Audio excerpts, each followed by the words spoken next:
Hey, welcome to Wellbeing Wednesday. I'm Julie from the Coaching Den for Life.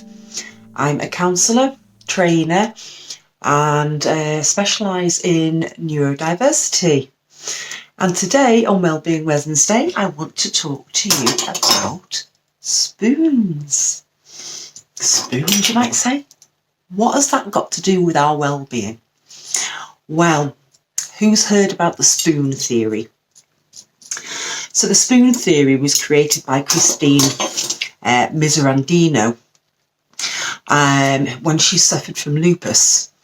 And she was trying to explain to a friend how it felt to be so fatigued, so exhausted, that she couldn't do the things that you would say an able-bodied person would do. Now, it's been picked up over many different areas of additional needs because it is such a simple concept. And I first heard about it, must be about 12 years ago, when I had a complete physical crash. And, on a normal day, you think, yeah, well, you're tired. You come home, you've had a busy day, you must probably have now, and you think, oh yeah, I'm tired. But the overwhelming fatigue that can affect people with hidden conditions is beyond comparison. So this is where we get our spoons and we talk about self-care. If you're on an aeroplane, what do they always tell you? I know we all wish we were on an aeroplane now, but what do they always tell you? If something happens, put the oxygen mask on yourself before you put it onto your child.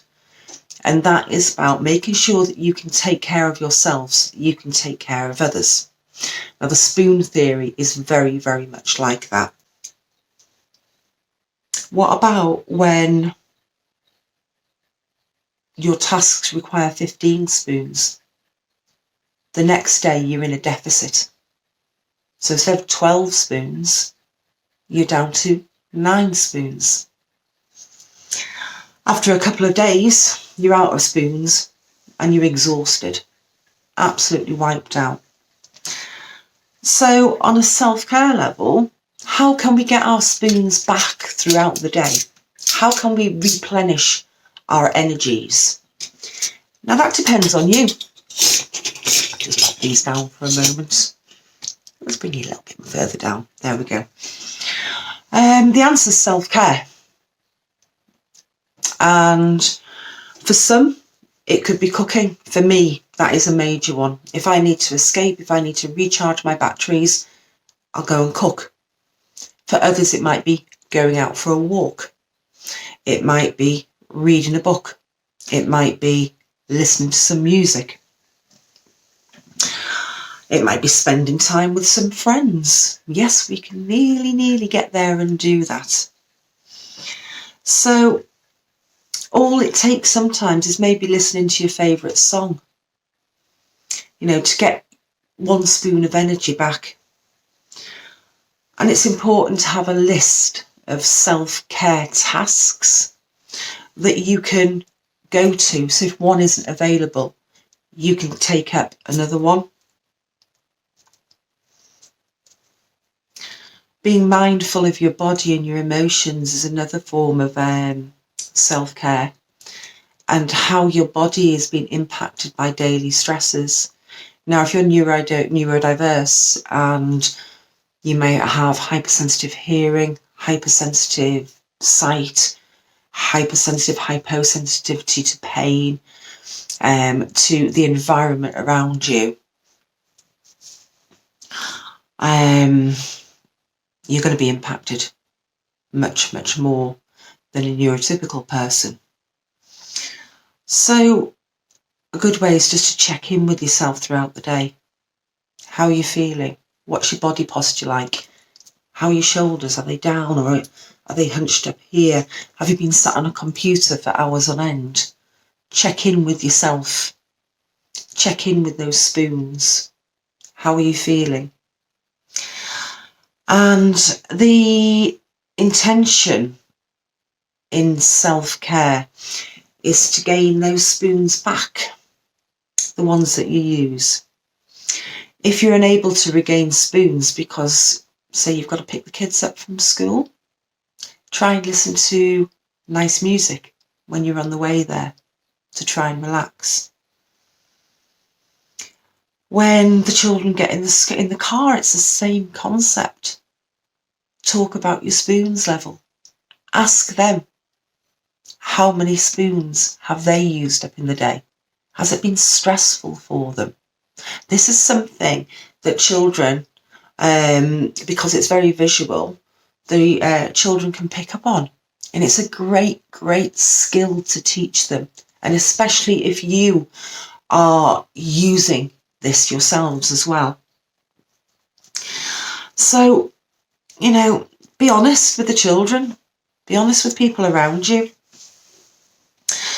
Maybe if they've had a stressful day at school, you can play a game in the car.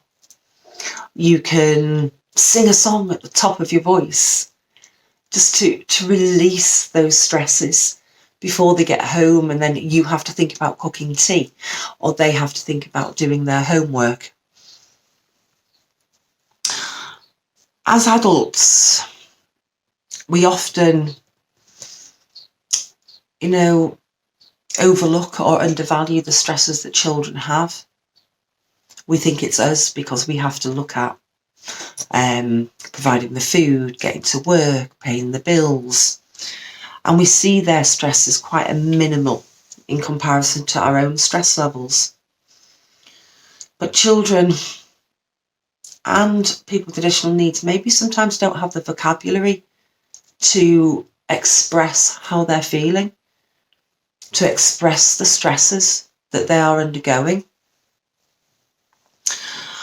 Have you ever asked your child, who seems to be quite calm at the time, right, come on then, go upstairs now and clean up your room, tidy your room, and then you're met with a full-on meltdown, an absolute explosion of emotion, anger, frustration, because they've not been able to vocabularize what is going on inside them.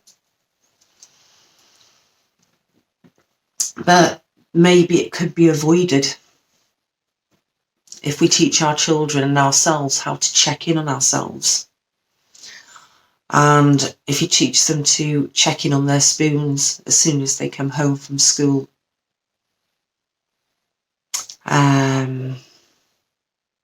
When you check in with your child, maybe their school took 6 spoons today rather than the normal 3.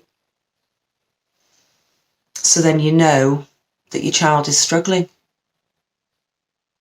and you need to do something or teach them a toolbox to replenish them spoons before it becomes overwhelm. Now just think of the adult version of this. Bet you've never talked about spoons, and you'll never look at spoons in the same way again. Have you ever come home from work and you're absolutely physically and emotionally exhausted? And the next thing you know, you and your partner or your children are absolutely yelling at one another over something really, really small.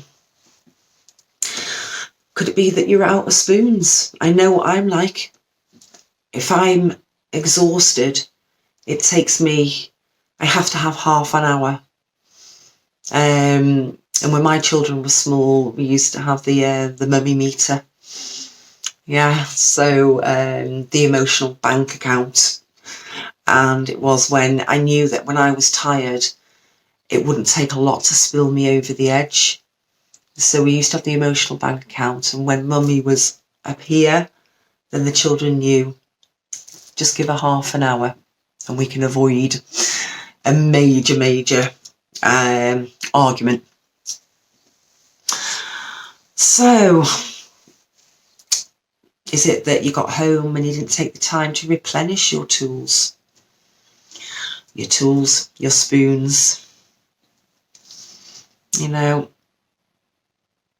A child's stresses sometimes are different from what we experience, but they're no less significant. So implementing the spoons theory can be helpful to all the family. And it can be helpful for you if you are suffering from a hidden condition. It can be helpful to you if you are neurodiverse and you're trying to explain that today, regardless, I've only got 2 spoons and I have to make them spoons count. It's helpful to you as a person to understand that when you're out of spoons, you stop and you replenish and you collect more spoons before you try and do anything else. So I hope this has been helpful.